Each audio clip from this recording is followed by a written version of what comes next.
السلام علیکم ورحمۃ اللہ وبرکاتہ۔ الحمدللہ رب العالمین والصلاة والسلام علی اشرف الانبیاء والمرسلین نبینا محمد وعلی آلہ واصحابہ اجمعین وبعد۔ برادران اسلام، امامت کے آداب میں سے ایک ادب ہمارے سامنے اس وقت یہ ہے کہ امام کو چاہیے کہ وہ سلام پھیرنے کے بعد تھوڑی دیر تک اپنی جگہ پر ہی بیٹھا رہے۔ اسے چاہیے کہ وہ تھوڑی دیر اپنی جگہ پر جائے نماز پر بیٹھا رہے، وہاں سے تھوڑی دیر کے بعد اسے اگر ہٹنا ہے تو ہٹے۔ حضرت ام سلمہ رضی اللہ تعالیٰ عنہ کی روایت بیان کرتی ہیں، کان رسول اللہ صلی اللہ علیہ وسلم اذا سلم قام النساء حین یقضی تسلیمہ ومکث یسیرا قبل ان یقوم۔ کہتی ہیں کہ نبی کریم صلی اللہ علیہ وسلم جب سلام پھیرتے تھے تو پہلے عورتیں اٹھ کر کے باہر نکلتی تھیں سلام پھیرتے ہی، اور آپ صلی اللہ علیہ وسلم تھوڑی دیر تک اپنی جگہ بیٹھے رہتے تھے، اس کے بعد آپ اٹھتے تھے۔ دوسری روایت کے الفاظ یہ ہیں کہ نبی کریم صلی اللہ علیہ وسلم کے بارے میں فرمایا، کان یسلم، آپ صلی اللہ علیہ وسلم سلام پھیرتے تھے، فینصرف النساء، اس کے بعد پھر عورتیں نکلتی تھیں، فیدخلن بیوتہن، اور پھر اپنے گھروں میں داخل ہو جاتی تھیں، من قبل ان ینصرف رسول اللہ صلی اللہ علیہ وسلم، اس سے پہلے کہ نبی کریم صلی اللہ علیہ وسلم وہاں سے اٹھیں۔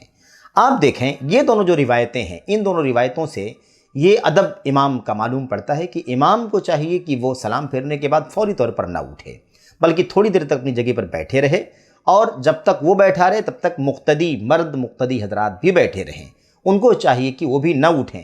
اس کا مقصد جو تھا، اس کی مصلحت جو تھی، اس کا تذکرہ حضرت ام سلمہ رضی اللہ تعالی عنہ نے کر دیا ہے۔ وہ مصلحت یہ ہے، وہ مقصد یہ ہے کہ عورتیں فوری طور پر سلام پھیرنے کے بعد مسجد سے نکل کر کے اپنے گھروں میں چلی جائیں، تاکہ ایک ساتھ میں مرد بھی نہ نکل جائیں، عورتیں بھی نہ نکل جائیں، اور دونوں کا راستے میں اختلاط نہ ہو جائے۔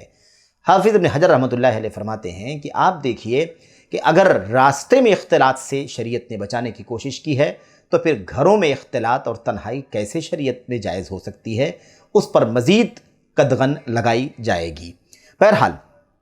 یہ مسئلہ ہے، اور یہ مسئلہ بڑا اہم ہے۔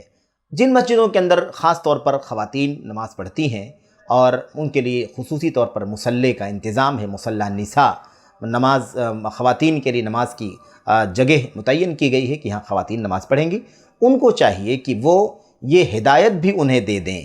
امام کو چاہیے کہ ہدایت بھی ان کو دے دیں۔ ان روایتوں کی روشنی میں انہیں ہدایت ہونی چاہیے کہ انہیں سلام پھیرنے کے بعد فوری طور پر اپنی جگہوں سے نکل جانا چاہیے اور اپنے اپنے گھروں میں چلا جانا چاہیے، اور راستے کے کنارے انہیں چلنا چاہیے، بیچ راستے میں نہیں چلنا چاہیے۔ اور مردوں کو بھی یہ ہدایت ہو کہ تم تھوڑی دیر رک کر کے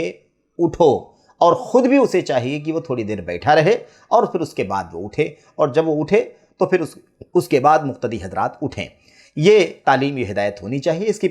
پیچھے بنیادی مقصد جو ہے وہ یہی ہے کہ مردوں عورتوں کا راستے میں اختلاط نہ ہونے پائے۔ اور میں سمجھتا ہوں کہ ہم لوگ شہر بمبئی کے اندر اس طرح کی بہت ساری مسجدوں کا مسئلہ ہے کہ اس کا اہتمام جب نہیں ہو پاتا ہے تو جمعے کی نماز کے بعد خاص طور پر دیکھا جاتا ہے کہ ایک ساتھ میں مرد حضرات بھی اور بڑی تعداد میں عورتیں بھی ساتھ ساتھ چل رہی ہیں، بلکہ بسا اوقات اختلاط کثرت سے پایا جاتا ہے۔ بعض تنگ راستوں میں یا چھوٹی پتلی گلیوں میں جو مسجدیں بنی ہوئی ہیں میرے بھائیوں، وہاں ان گلیوں کے اندر مرد بھی آ رہا ہے، عورت بھی آ رہی ہے، بچے بھی چل رہے ہیں، کافی اختلاط کا مسئلہ پیش آتا ہے۔ اس لیے یہ بہت ہی اہم ہدایت ہے اور امام کے لیے ادب ہے، اسے چاہیے کہ وہ اس کا اہتمام کرے، خود بھی اہتمام کرے، مردوں کو بھی اس کی تعلیم دے، عورتوں کو بھی اس کی تعلیم دے، اور اس کی روشنی میں ہمیں چاہیے کہ ہم نمازیں ادا کریں۔ اللہ سے دعا ہے کہ اللہ تبارک و تعالی ہمیں عمل کی توفیق عطا فرمائے، آمین رب العالمین۔ السلام علیکم ورحمۃ اللہ وبرکاتہ۔